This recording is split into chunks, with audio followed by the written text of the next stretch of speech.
அனைவருக்கும் வணக்கம், வந்தனம், நமஸ்தே, நமஸ்கார், சலாம் அலைக்கும் and good evening to all. கணக்குள்ள போகிறதுக்கு முன்னாடி உங்களுக்கான கேள்வி இதோ. சூடி கொடுத்த சுடற்கொடி என்று அழைக்கப்படுபவர் யார்? இதற்குண்டான விட இந்த கணக்கினுடைய இறுதியில் நான் சொல்கிறேன். வாங்க கணக்குள்ளே போகலாம். இரு எண்களின் எல்சிஎம் 84, HCF 21. இவ்வெண்களின் விகிதம் 1:4 எனில் அந்த எண்ணின் மிகப்பெரிய எண் யாது அப்படின்னு கேட்குறாங்க. ஸோ எல்சிஎம் கொடுத்துருக்காங்க, HCF கொடுத்துருக்காங்க, விகிதம் 1:4 கொடுத்துட்டு அந்த எண்ணின் மிகப்பெரிய எண் யாதுன்னு கேட்குறாங்க. அப்போ நம்மளுக்கு தெரியும் அதுக்கு ஃபார்முலா என்ன?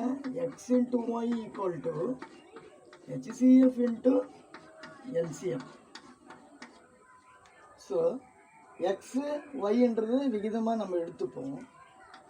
1x × 4x = HCF 21 × LCM 84.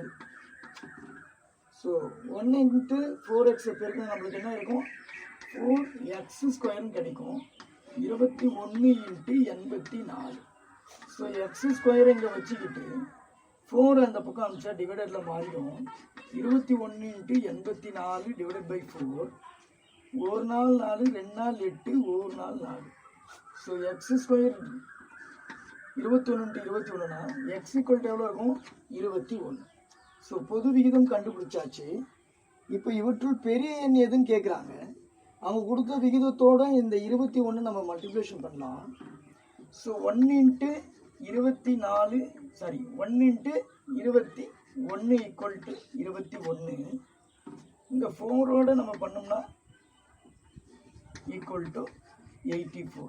அப்போ இவற்றுள் மிகப்பெரிய எண் எதுன்னு கேட்டாங்கன்னா ஸோ ஆன்சர் 84. சூடி கொடுத்த சுடற்கொடி என்று அழைக்கப்படுபவர் ஆண்டாள். நன்றி, வணக்கம்.